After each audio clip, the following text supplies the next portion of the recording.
Trailer launch ಅಲ್ಲಿ ತಾರಮ್ಮ ಸಹ ಹೇಳ್ತಾ ಇದ್ರು, ಧನ್ವೀರ್ ಅವರು ನನಗೆ ದೇವರು ಕೊಟ್ಟಿರುವಂತಹ ಒಂದು ವರ ಮಗನಾಗಿ ಸಿಕ್ಕಿದ್ದಾರೆ ಅಂತ ಹೇಳ್ಬಿಟ್ಟು. ಸೊ ಆ ತಾರಮ್ಮ ಅವರ ಆ ಪ್ರೀತಿಗೆ ಏನ್ ಹೇಳ್ತೀರಾ? ಏನ್ ಬೆಲೆ ಕಟ್ಟಕ್ಕಾಗಲ್ಲ ಸರ್. ಅದಕ್ಕೆಲ್ಲ ನಾವ್ ಇನ್ನೇನ್ ಮಾತಾಡಿ ಏನ್ ಮಾಡೋದು, ಅವ್ರ ಅಷ್ಟು ದೊಡ್ಡ ಮಾತಾಡೋದೆಲ್ಲ ಗೊತ್ತಿಲ್ಲ. ನಾನು ಇರೋದಂಗೆ ಸರ್. ಇವಾಗ ನಾವೊಂದು ಜರ್ನಿ ಇತ್ತು ನಮ್ದು ತಾಯಿ ಮಗಂದು ಆ ಸಿನಿಮಾದಲ್ಲಿ ಕ್ಯಾರೆಕ್ಟರ್. ಒಂದಷ್ಟು ದಿನ ಟ್ರಾವೆಲ್ ಮಾಡಿದ್ರಿಂದ ಅದೊಂದು ಬಾಂಡಿಂಗ್ ಬೆಳೆದು ಬಿಡಿತ್ತು ಅಷ್ಟೇ, ಏನಿಲ್ಲ. ಸೊ ಆ ಬಾಂಡಿಂಗ್ ಸ್ವಂತ ತಾಯಿ ಮಗ ಅನ್ನೋ ತರ ಇತ್ತಲ್ಲ. ಸೊ ಅದಕ್ಕೆ ತಾರಮ್ಮ ಅವ್ರಿಗೆ ಎಲ್ಲೇ ಸಿಕ್ಕಿದ್ರು ಶೂಟಿಂಗ್ ಸೆಟ್ ಅಲ್ಲಿ ಪ್ರತಿದಿನ ಕೇಕ್ ಕಟ್ ಮಾಡಿಸ್ತಿದ್ರಂತೆ. ಯೂಶಲಿ ಅದು ಹೆಂಗಾಗ್ತಿತ್ತು ಅಂದ್ರೆ ಕೊನೆಯ ಮೂಮೆಂಟ್ ಅಲ್ಲಿ, ಈಗ ಶೆಡ್ಯೂಲ್ ನಡೀತಾ ಇದ್ರೆ ಕೊನೆಯ ಮೂಮೆಂಟ್ ಅಲ್ಲಿ ಬರೋರು ಅಮ್ಮ ಒಂದ್ ವಾರದ ಮುಂಚೆ ಅನ್ನೋದು. ಸೊ ಆ ಕೊನೆ ಮೂಮೆಂಟ್ ಅಲ್ಲಿ ಏನ್ ಮಾಡ್ತಿದ್ದೆ ಎಲ್ಲ ಲೈಕ್ ಆ ತಿಂಗಳು ಇವಾಗ ಒಂದು ಶೆಡ್ಯೂಲ್ ಆಯ್ತು ಅಂದ್ರೆ ಅದೊಂದು ಕೇಕ್ ಕಟ್ ಮಾಡೋದು. ಸುಮ್ಮನೆ ಆ ಜೊತೆ ಇರೋ ಹುಡುಗ ಅದೆಲ್ಲ ಒಂದು ಪಾಸಿಟಿವ್ ಎನರ್ಜಿ ಕ್ರಿಯೇಟ್ ಮಾಡ್ತಾರೆ ಸರ್. ಪಾಸಿಟಿವಿಟಿ ಇದ್ರೆ ನೆಕ್ಸ್ಟ್ ಅವ್ರು ಬೇರೆ ಸೆಟ್ ಹೋದ್ರು ಈಗ ನೆಕ್ಸ್ಟ್ ನಮ್ಗೆ ನಮ್ಮ ಸಿನಿಮಾ ಶೂಟಿಂಗ್ ನಡೀತಾ ಇದೆ, ಇಲ್ಲ ನಾವು ಹೋಗ್ಬಿಡ್ತೀವಿ ಫಸ್ಟ್ ಅನ್ನೋ ಮಟ್ಟ ಖುಷಿಯಲ್ಲಿ ಬರ್ಬೇಕಾಗುತ್ತೆ. ಅಯ್ಯೋ ಆ ಸೆಟ್ ಅಪ್ಪ ಯಾರು ಹೋಗ್ತಾರೆ ಆ ತರದ್ ಬರ್ಬಾರ್ದು. ಆ ಪಾಸಿಟಿವಿಟಿ ಕ್ರಿಯೇಟ್ ಮಾಡ ಎನ್ವಿರಾನ್ಮೆಂಟ್ ಹಂಗೆ ಇಟ್ರೆ ತುಂಬಾ ಖುಷಿಯಾಗಿ ಲವಲವಿಕೆಯಲ್ಲಿ ಕೆಲಸ ಮಾಡ್ತಾರೆ ಎಲ್ಲರೂ. ಒಬ್ಬ ಕಲಾವಿದನಾಗಿ ಅಥವಾ ತಾರಮ್ಮ ಅವ್ರನ್ನ ತುಂಬಾ ಹತ್ರದಿಂದ ನೋಡಿರುವಂತಹ ವ್ಯಕ್ತಿಯಾಗಿ ತಾರಮ್ಮ ಅವ್ರಿಗೆ ಗೌರವ ಡಾಕ್ಟರೇಟ್ ಅಂತ ಸಿಕ್ಕಿರುವಂತದ್ದು ಎಷ್ಟು ಖುಷಿ ಕೊಡ್ತಿದೆ? ಖಂಡಿತ ಖುಷಿ ಸರ್. ಅವ್ರಿರ ಮಾಡಿರೋ ಸಿನಿಮಾಗಳು ಅವ್ರ ಆಗಿಂದ ಕಾಲದಿಂದ ನಾವು ಕೂಡ ಇಷ್ಟಿದ್ದಾಗಿಂದ ನೋಡ್ಕೊಂಡ್ ಬಂದ್ರೆ ತಾಯಿ ಕ್ಯಾರೆಕ್ಟರ್ ಅಲ್ಲಿ. ಇವತ್ತಿಗೆ ಎಲ್ಲಾ ಹೀರೋಗಳು ನನ್ನ ಪ್ರಕಾರ ಆಗಿಂದ ಇಲ್ಲಿವರೆಗೂ ಎಲ್ಲಾ ಹೀರೋಗಳ ಜೊತೆ ಮಾಡ್ಬಿಟ್ರು ತಾಯಿ ಪಾತ್ರದಲ್ಲಿ. ಒಂಥರ ಕರ್ನಾಟಕಕ್ಕೆ ಅಮ್ಮ ಇದ್ದಂಗೆ. ಅವ್ರಿಗೆ ಸಲ್ಬೇಕಾಗಿದ್ದವ್ರ ಖಂಡಿತ ಸತ್ಯ. ನಾನೊಂದು ಫೋನ್ ಕಾಲ್ ಮಾಡ್ಬೋದಾ ತಾರಮ್ಮ ಅವ್ರಿಗೆ? ಅಯ್ಯೋ ಹೌದಾ, ಒಂದ್ಸಲ. ಬಿಕಾಸ್ ಯಾಕಂದ್ರೆ ನಾನ್ ವೆಯ್ಟ್ ಮಾಡ್ತಿದ್ದೆ. ಮಹೇಶ್ ಅವ್ರಿಗೆ ಎಷ್ಟು ಕಾಟ ಕೊಟ್ಟಿರ ಅಂತಂದ್ರೆ ಲಾಸ್ಟ್ ಫ್ರೈಡೆ ನೀವು ಇಂಟರ್ವ್ಯೂಸ್ ಕೊಡೋದಕ್ಕೆ ಮಾಡಿದ್ರು. ಸೊ ಅವಾಗಿಂದ ನಾನು ಫಾಲೋ ಪ್ರತಿದಿನ ಮೆಸೇಜ್, ಸರ್ ಬಿಟ್ಬಿಡಿ ಸರ್ ನಂಗೆ ಅಂತ ಹೇಳ್ಬಿಟ್ಟು ಅಷ್ಟು ಕಾಲ್ ಮಾಡಿದ್ರು. ಸೊ ಒಂದು ಸಲ ನಾನು ಟ್ರೈ ಮಾಡ್ತೀನಿ ತಾರಮ್ಮ. ಓಕೆ.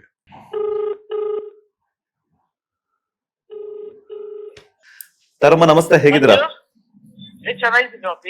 ನಿಮ್ಗೊಂದು ಸರ್ಪ್ರೈಸ್ ಇದೆ ತಾರಮ್ಮ. ಏನು? ಒಂದೇ ಒಂದ್ ಸೆಕೆಂಡ್. ವಾಯ್ಸಲ್ಲೇ ಕಂಡು ಹಿಡಿದ್ಬಿಡ್ತಾರೆ. ಏನ್ ಮಾಡ್ತಿದ್ರಮ್ಮ? ಏನ್ ಮಾಡ್ತಿದ್ರಮ್ಮ?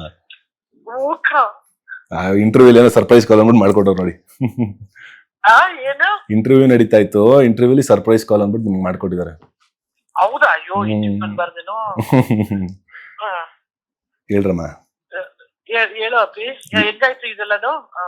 ಹುಬ್ಬಳ್ಳಿ ಎಲ್ಲ ಎಲ್ಲ ಎಲ್ಲ ಎಲ್ಲ ಎಲ್ಲ ಚೆನ್ನಾಗಾಯ್ತಮ್ಮ, ಎಲ್ಲ ಚೆನ್ನಾಗಾಯ್ತು. ಈಗ ಇಂಟರ್ವ್ಯೂಸ್ ಮಾಡ್ತಾ ಇದೆ, ಮುಗಿಸ್ತಾ ಇದೀನಿ. ಆಲ್ ದಿ ಬೆಸ್ಟ್ ಅಪ್ಪ. ನಿಮ್ಗೂ ಆಲ್ ದಿ ಬೆಸ್ಟ್ ಅಮ್ಮ. ಕಾಯ್ತಾ ಇದೀನಿ. ಇದು 10ನೇ ತಾರೀಕು ಡೆಫಿನೆಟ್ ಆಗಿ ನಾವೆಲ್ಲರೂ ಥಿಯೇಟರ್ ಅಲ್ಲಿ ಇರ್ತೀವಿ. ಎಲ್ಲರೂ ಬನ್ನಿ ಅಂತ ಕೈಯೋಣ. ಎಸ್ ಅಮ್ಮ, ನೀವೇ ಕೊಡ್ತೀನಿ ಅವ್ರಿಗೆ, ನೀವೇ ಕರೆದ್ಬಿಡಿ ಒಂದ್ಸತಿ. ತಾರಮ್ಮ,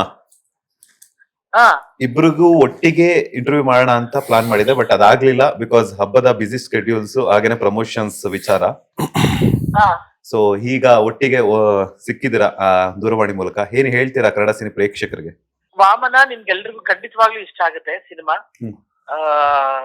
ಚೇತನ್ ಗೌಡ್ರ ನಿರ್ಮಾಣ, ಮತ್ತೆ ನಮ್ಮ ಶಂಕರ್ ರಾಮನ್ ಅವರ ನಿರ್ದೇಶನ, ಧನ್ವೀರ್ ಅವರ ನಾಯಕತ್ವದ ಸಿನಿಮಾ. ಖಂಡಿತ ನಿಮ್ಗೆಲ್ರಿಗೂ ಇಷ್ಟ ಆಗತ್ತೆ. ನಾವೆಲ್ಲರೂ ಇರ್ತೀವಿ 10ನೇ ತಾರೀಕು ಮೇನ್ ಥಿಯೇಟರ್ ಅಲ್ಲಿ. ಖಂಡಿತ ನೀವೆಲ್ಲರೂ ಬರ್ಬೇಕು. ನಿಮ್ಮನ್ನೆಲ್ಲರೂ ನೋಡಕ್ ಕಾಯ್ತಾ ಇರ್ತೀವಿ. ಓಕೆ. ತಾಯಿ ಮಗನ ಸೆಂಟಿಮೆಂಟ್, ಬಿಕಾಸ್ ಸ್ಯಾಂಡಲ್ವುಡ್ ನಲ್ಲಿ ಅಮ್ಮ ಅಂದ ತಕ್ಷಣ ನೆನಪಾಗುವಂತದ್ದೇ ತಾರಮ್ಮ ಅವರು. Thank you. ಸೊ ಇದ್ರಲ್ಲೂ ಕೂಡ ಆ ಸೆಂಟಿಮೆಂಟ್ ವರ್ಕೌಟ್ ಆಗಿದೆ. ಸೊ ಏನ್ ಹೇಳ್ತೀರಾ? ಟ್ರೈಲರ್ ನಲ್ಲೇ ಮೋಡಿ ಮಾಡ್ತಿದೆ. ನಮ್ಗೆ ರಿಯಲ್ ಲೈಫ್ ಅಲ್ಲಿ ಅಫ್ಕೋರ್ಸ್ ಡೆಫಿನೆಟ್ ಆಗಿ ಹಂಗೆ ಆಗಿದೆ. ಧನ್ವೀರ್ ನನಗೆ ಪಾಪ ಅವ್ರ ತಾಯಿಯವರು ಅಷ್ಟೊಂದು ಮಾತಾಡ್ತಾರೆ, ಇಲ್ವೋ ನಾನು ಅಷ್ಟೊಂದು ಮಾತಾಡ್ತಿರ್ತೀನಿ ಅವನ ಹತ್ರ. But that relation is definite ಆಗಿ ಆಗಿದೆ ಇಬ್ಬರ ಮಧ್ಯದಲ್ಲಿ. ನಮಗೆ ಒಂದ್ ರೀತಿಯಾಗಿ ಅದು ಆ ಪಿಕ್ಚರ್ ಬಾಂಡಿಂಗ್ ಕಟ್ಕೊಟ್ಟಿದೆ. ಪಿಕ್ಚರ್ ಅಲ್ಲಿ ಚೆನ್ನಾಗಾಗಿ ಅದು ವರ್ಕೌಟ್ ಆಗಿ ಜನರಿಗೆಲ್ಲ ತುಂಬಾ ಇಷ್ಟ ಆಗ್ಬಿಟ್ರೆ ಅದಕ್ಕಿಂತ ಖುಷಿ ಯಾವ್ದು ಇಲ್ಲ. Thank you so much ತಾರಮ್ಮ. ಒಳ್ಳೇದಾಗ್ಲಿ, ಇಡೀ ತಂಡಕ್ಕೆ ಒಳ್ಳೇದಾಗ್ಲಿ. ಹೌದು, ಡೆಫಿನೆಟ್ ಆಗಿ. ಲೇಟೆಸ್ಟ್ ಹಾಗೂ ಇಂಟ್ರೆಸ್ಟಿಂಗ್ ಸುದ್ದಿಗಳಿಗಾಗಿ ಬಾಸ್ ಟಿವಿ ಕನ್ನಡ ಚಾನೆಲ್ನ ಸಬ್ಸ್ಕ್ರೈಬ್ ಮಾಡಿ. ಹಾಗೆಯೇ ಬೆಲ್ ಐಕಾನ್ ಪ್ರೆಸ್ ಮಾಡಿ. ಇದರ ಜೊತೆಗೆ ಫೇಸ್ಬುಕ್, ಇನ್ಸ್ಟಾಗ್ರಾಮ್, ಎಕ್ಸ್ ನಲ್ಲೂ ಮಿಸ್ ಮಾಡದೆ ಫಾಲೋ ಮಾಡಿ.